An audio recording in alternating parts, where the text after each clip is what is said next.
ভারতের লোকসভা নির্বাচনের শেষ দফায় ফের রক্ত ঝরল পশ্চিমবঙ্গের বিভিন্ন স্থানে।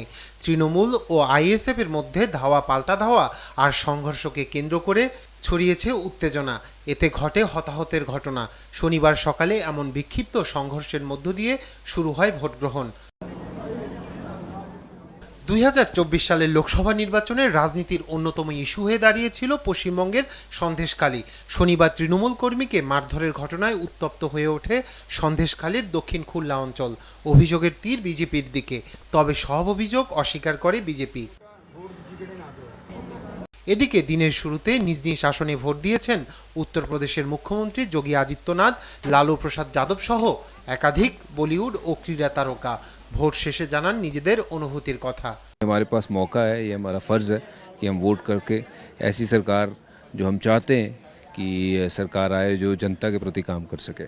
देश को सुखद अनुभूति होगी कि मोदी जी एक बार फिर से प्रचंड बहुमत के साथ सरकार बनाएंगे। প্রধানমন্ত্রী নরেন্দ্র মোদীর বারাণসী সহ শনিবার মোট 57টি আসনে নির্বাচন। এই পর্বে উত্তরপ্রদেশ ও পাঞ্জাবের 13 আসনে ভোট গ্রহণ।